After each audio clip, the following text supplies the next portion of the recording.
Hello students, so this is chapter number 4, magnetic effects of electric current, and these are the important theories which are being asked in board exam very often, very frequently.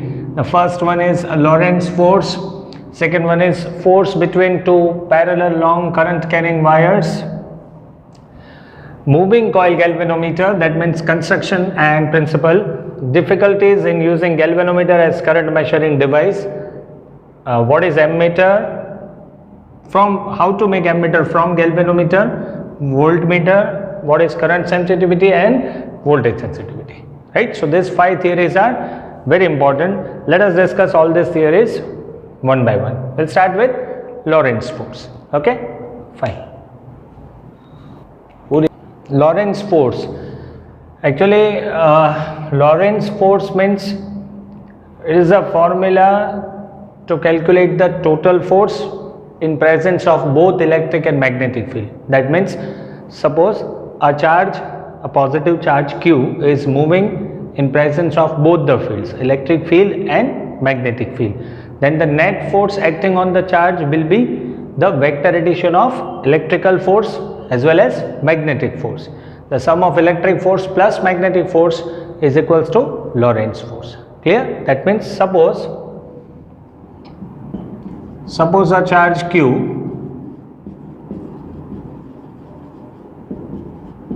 is moving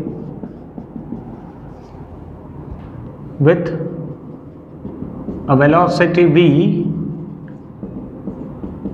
in presence of both electric and magnetic field, right? Then the force experienced by the charge Q will be, it will experience force because of electric field as well as magnetic field. In the chapter electric charge and electric field, we have come across a force which is equals to Q into E, right? This is the force because of the electric field. So this force will be Q into E plus magnetic force acting on a charge will be Q V cross B. Q can be taken common, E plus V cross B. This is the force because of electric and magnetic field. This force is known as Lorentz force, Q into E plus V cross B, right? Now what if the charge is stationary? If charge is stationary, that means V is 0, if velocity is 0, in this case magnetic force acting on the charge will be 0, V cross B, there is no velocity, so it will be 0.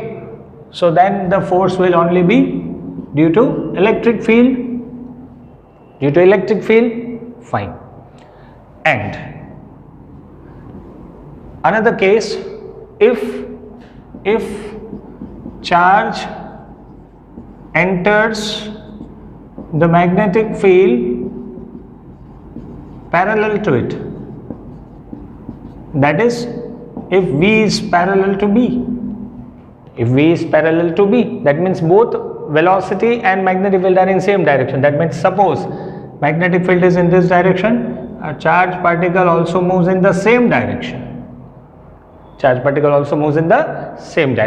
if V and B are parallel, then also the cross product V cross B will be 0, because V cross B is VB sin theta. So the angle between V and B is 0, they are parallel. So in this case also there will be no magnetic force will be 0, and charge will only experience electrical force which will be equals to QE. Suppose another case, what if both the fields magnetic and electric are equal in magnitude and opposite in direction? That means if a charge Q is experiencing say an electrical force in upward direction and magnetic force in downward direction, and that too of same magnitude, then we can say it as Fa equals to Fm, right? So QE equals to QVB sin theta. Clear? Suppose let us say that charge enters perpendicular to the magnetic field. If charge enters perpendicular to the magnetic field, then sin theta will be 1 because theta will be 90. So QE equals to QVB. So E by B equals to V. So these were all the points related to Lorentz force. But for you, the formula for calculating Lorentz force is Q into E plus V cross B. Clear? Fine. Now we will see another answer, force between two parallel current carrying wires. Another one, force between two long parallel current carrying wires. Suppose there are two wires, very long means you can consider it theoretically infinitely long. Two wires, first one, second one. Let the separation between two wires be Y. Let I1 and I2 be the currents flowing in the wire. So when two wires carrying current I1 and I2 are placed parallel to each other with the separation Y, they will experience a force of attraction because of the magnetic field of one another. That means for the first wire's magnetic field on second wire will be perpendicular to the plane of the paper. This is the current. Place your right fingers will show you the direction of magnetic field. So the magnetic field because of first wire on second wire will be going into the plane of the board. Similarly, the magnetic field of second wire on first wire will be coming out of the plane of board. So this will be written as dot, right? We know that when a wire is placed in a magnetic field, it will experience a force F is equals to IL cross B. It will experience a force IL cross B. Let us say this part, length of this part be L. We want to calculate force on this much part of the wire. Here IL cross B. So now we will calculate the force acting on second wire because of the magnetic field of first wire. Second wire finds itself in the magnetic field of the first wire, and because of it, it will experience a force. See, IL cross B. This will be IL cross B, IL cross B, IL cross B. This is IL, this is B, IL cross B. So force will be acting in this direction, force on second wire because of first wire. Similarly, clear? That means whenever you are calculating force on a wire, force on any particular wire, you have to take current of that wire, length of that wire, but magnetic field of another wire, because second wire is in the magnetic field of first wire and first wire is in the magnetic field of second wire, right? So we'll write it as force on 2 equals to current in the second wire, length of second wire cross magnetic field of first wire. Clear? Similarly, force on 1 because of 2, this will be IL cross B, but now B is in this direction. So IL cross B, IL cross B this way, IL cross B this way.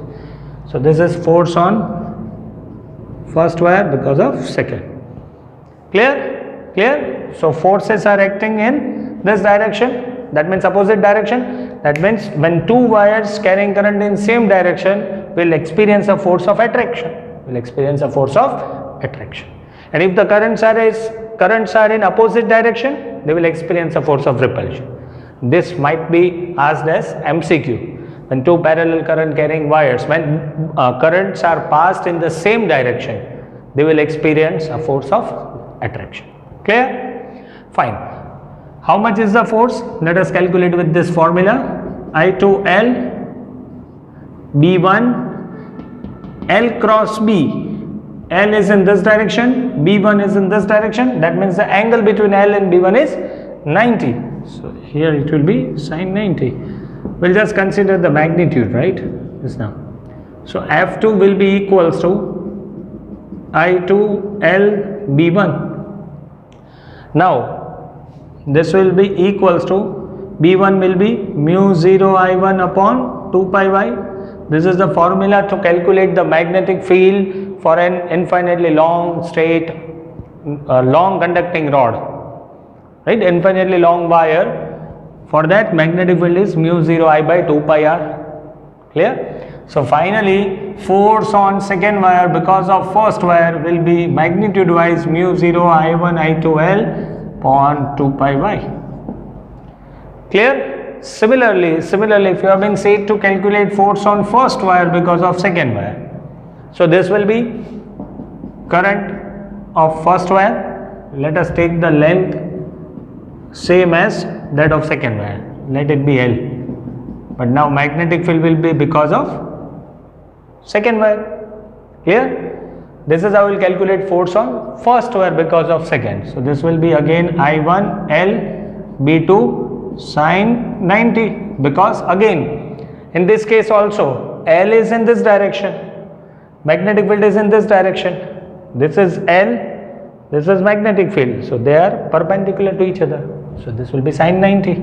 So I1 L, what is B2? Mu 0 I2 upon 2 pi y. So magnitude wise both the forces are equal, mu 0 I1 I2 L upon 2 pi y, right? That means F21 equals to F12. Otherwise you can write it in this way. They are opposite in direction, so I have placed the negative sign. Clear? So force between two parallel current carrying wires will be mu 0 I1 I2 L upon 2 pi y, where y represents the separation between two wires and L represents the length of the considered part. Clear? Clear? Fine. Now I will say the another answer. Yes, so third answer, moving coil galvanometer. Galvanometer is a very sensitive device which is used to detect the presence of electric current, right? Or you can say it can measure very minute amount of current. Yes, of course, galvanometer can also measure the potential difference if connected in parallel, right? When galvanometer is connected in series, it will determine minute amount of current, but when connected in parallel, somewhat it can measure potential difference also. Clear? Okay, fine. See, first of all, what is the principle of this galvanometer? When current is passed through the coil, a torque acts on it and it gets deflected. This is the principle of galvanometer. So whenever this kind of question is asked, first you will write that what galvanometer is used for, right? To measure or to detect the presence of current. Then we'll write the principle.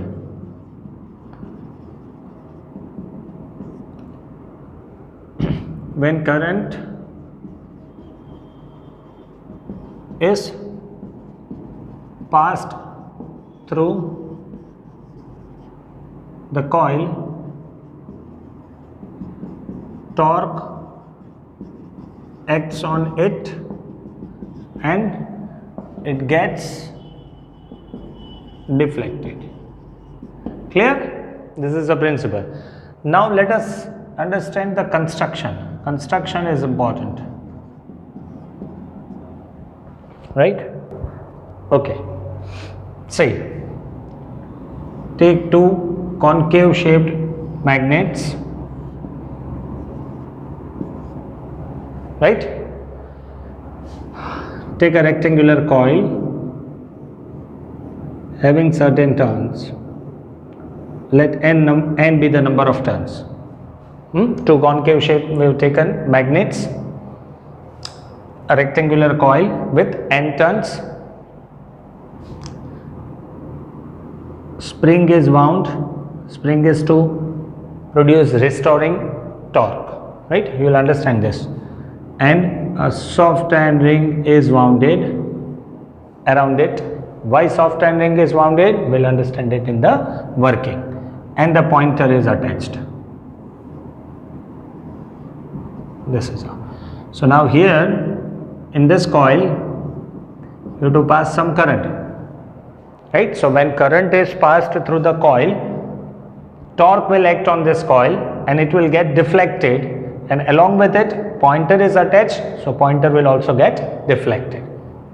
Clear? Clear? Once again, take two magnets,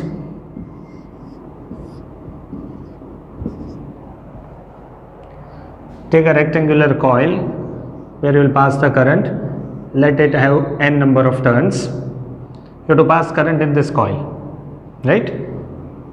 This will be a spring which is used to produce restoring torque. There is soft iron core which is wounded around it, and a pointer. Pointer is attached here. So now when I am passing current through this coil, since the coil is placed in a magnetic field, this will be the magnetic field. Magnetic field is in radial direction. Magnetic field is in radial direction. Why radial direction? What is the use of soft iron ring? What is the use of spring? We'll understand it. Clear? This is just the construction. This is how a galvanometer is made. Now when you are passing a current through the coil experiences a torque, because when a current carrying coil is placed in a magnetic field, it will experience a torque NIA cross B. NIA cross B. This will be the torque which will be experienced by this rectangular coil, and because of this torque it gets deflected, and along with it the pointer also gets deflected, and will show you the exact amount of current. Clear? Now you must be worrying that, you must be thinking that why this soft iron ring is wound around, what is the use of this spring, why this magnetic field is drawn this way. See, spring is to produce restoring torque. Spring is to produce restoring torque. That means when the pointer gets deflected this way, or might be say from the center, pointer gets deflected this way or this way. So to bring the pointer back to normal position, a restoring torque is required, which will be produced by this spring, right? So that is why we are winding a spring. Then now what is the use of this soft iron ring? What is soft iron ring? It is a material whose permeability is very high. It will strengthen the magnetic field, and also it will convert linear magnetic field into radial magnetic field, so that coil at any position will experience maximum torque. Once again, see, the permeability of soft iron ring, right, is very high. So this soft iron ring will convert this linear magnetic field, this is linear magnetic field into radial magnetic field, this way.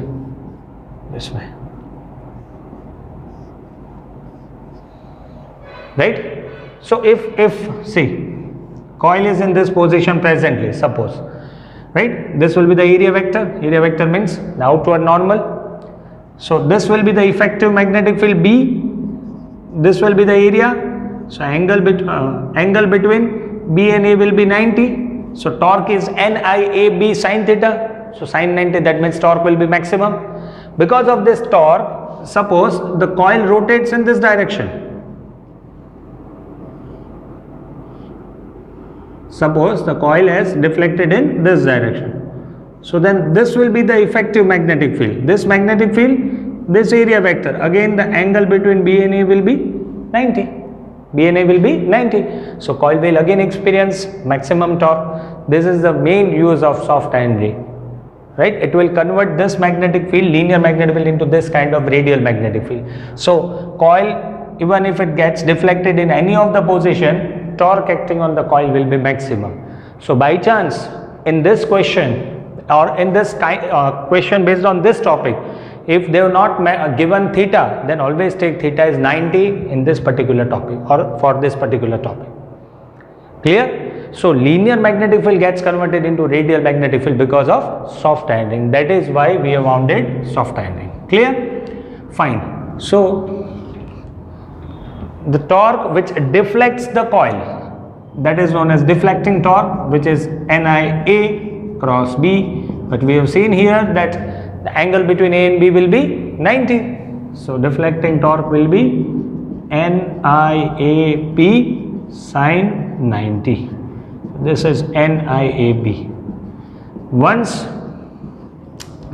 the pointer gets deflected, clear, it has to be brought back to its equilibrium position, normal position, which will be done because of the spring, right? So restoring torque will be proportional to phi. Phi represents the deflection. More the deflection, more the restoring torque. Clear? So restoring torque will be K phi. K is known as torsional constant. Torsional constant.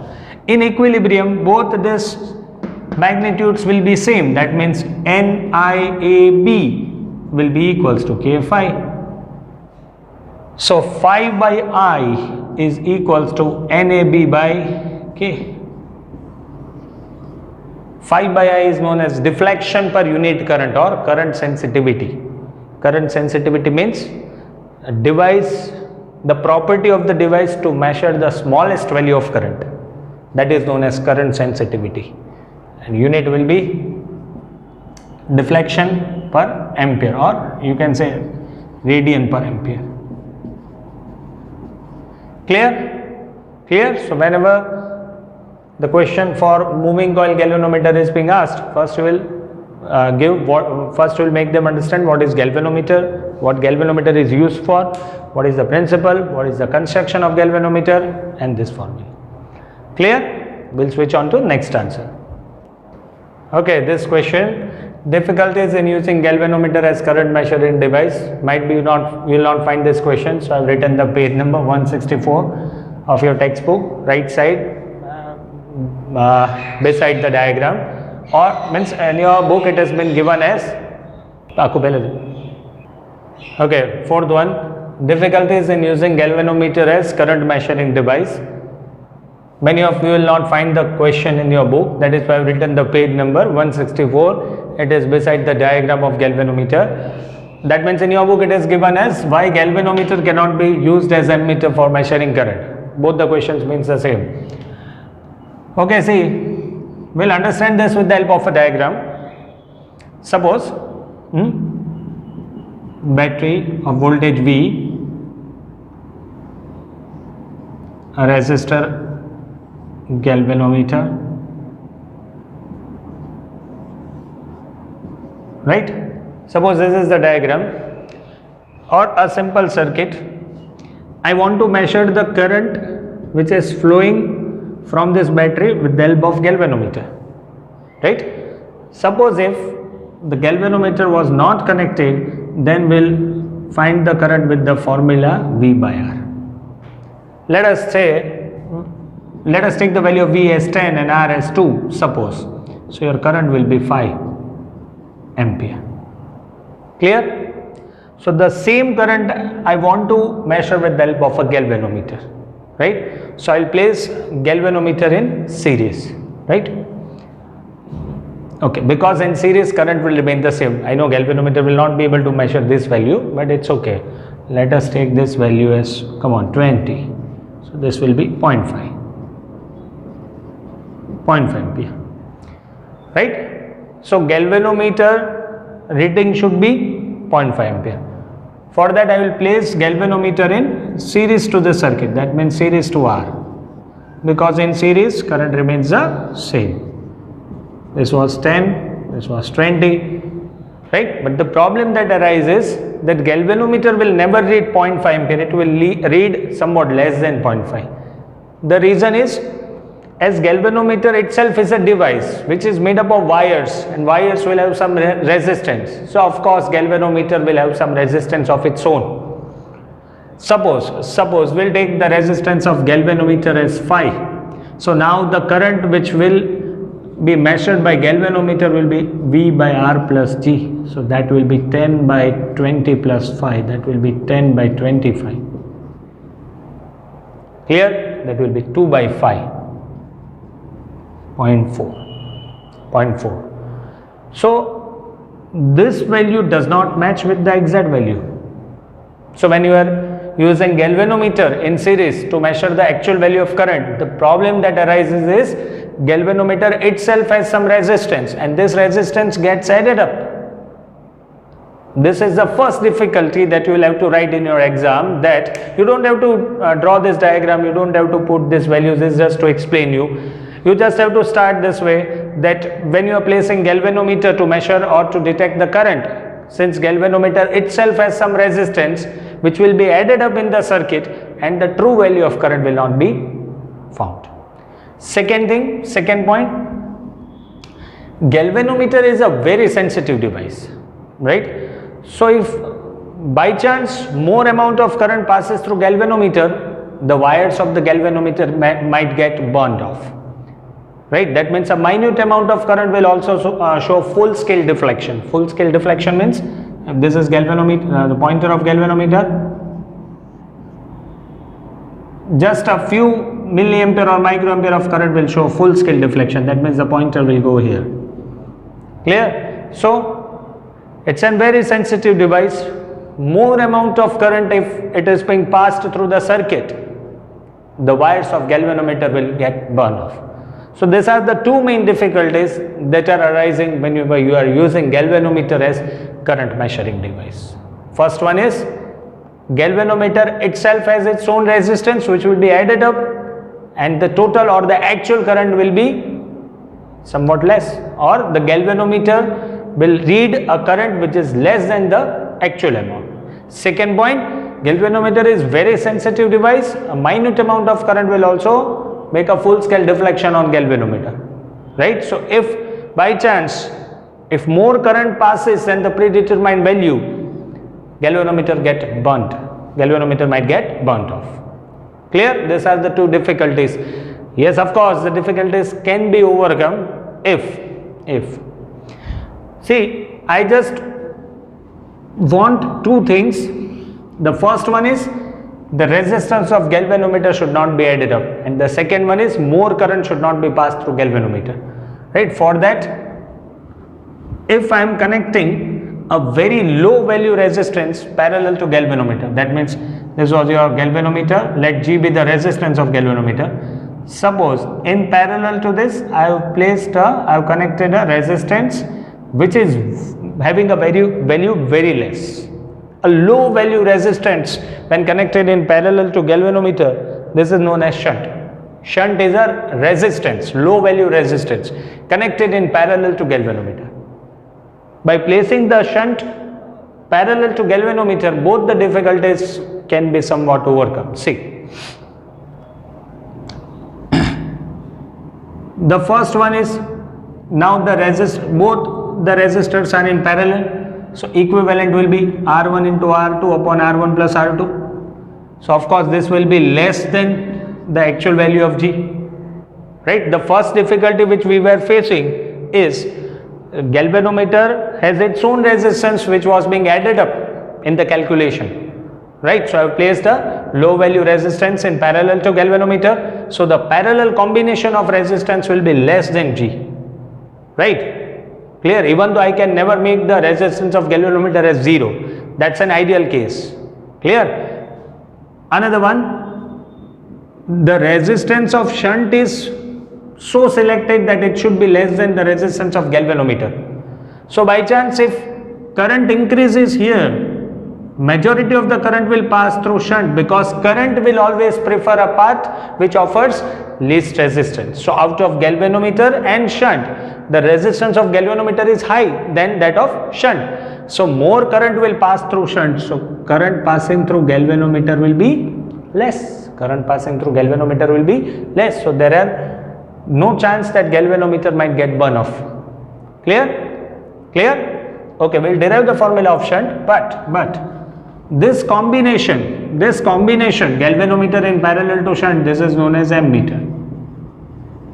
And what should be the resistance of ideal ammeter? Ideal ammeter resistance should be 0. I want the resistance of galvanometer to be 0, right? That is what is ideal ammeter should have 0 resistance.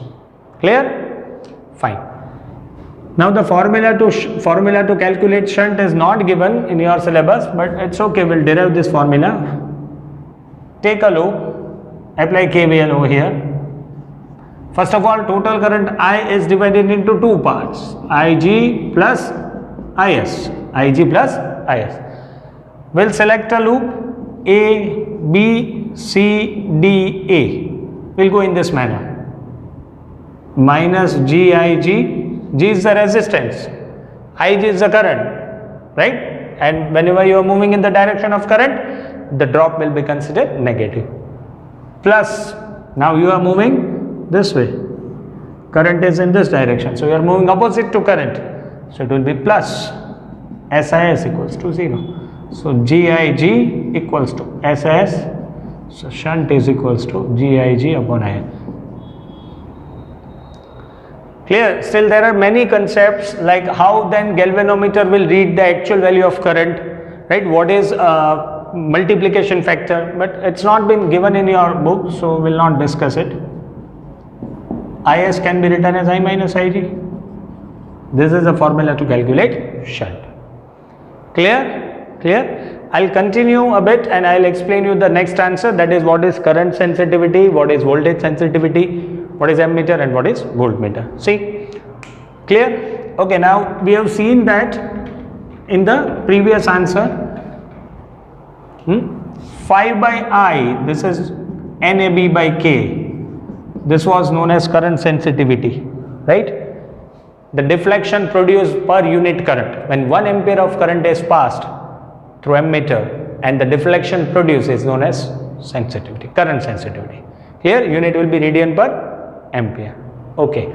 And the combination of galvanometer and shunt together is known as ammeter. Resistance of ideal ammeter should be 0. Clear? Now, if a resistance is connected in parallel to galvanometer, right? Okay, we'll first understand a bit of concept. Now suppose I am using galvanometer as a voltage measuring device, See, that means there is a battery, a resistance, another resistance. Let this be R, let this be R1. I want to measure the potential difference across this resistance, right? According to Ohm's law, let I be the current flowing in the circuit, so the potential difference across R will be V equals to IR. The same thing I want galvanometer to measure the potential difference. So potential difference, that means voltage remains same in parallel. Voltage remains same in parallel. So I will connect galvanometer in parallel to this. Clear? So now the problem that arises is, now two resistors are connected in parallel. So I will not be the current which will be passing through R, because some current will also go through galvanometer. It will pass through galvanometer. So let I dash be the current now flowing.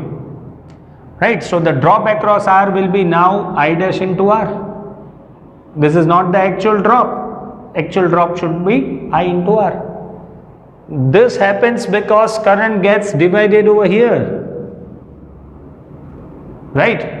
If the current does not get divided in this branch, then the whole current will go through R. So the potential difference will remain the same. Clear? So to stop the current going in this branch, we need to place a very, very big value of resistance, that is in series to galvanometer. Clear? So placing a bigger value of resistance in front or in series with galvanometer, then current will not pass through this branch and the whole current will pass through this branch and will get the exact value. Clear? So connecting a series resistance with galvanometer, this arrangement is known as voltmeter. And see here, I don't want current to pass through this branch. That means the resistance of this branch should be made infinite. And so resistance of voltmeter is infinite. This might be the MCQ. What is the resistance of ideal ammeter? 0. Resistance of ideal voltmeter will be infinite. Clear? Clear? Okay, now what is voltage sensitivity then? Voltage sensitivity means phi by I NAB by K. This was your current sensitivity. I'll multiply both the equations by 1 by R. So this will be phi by V equals to NAB by KR. This is known as voltage sensitivity, deflection per unit voltage. Unit will be radian per volt. Clear? Fine. So these were all the important theories of this chapter which we have discussed. Right? Now we'll discuss the examples and exercises of this chapter.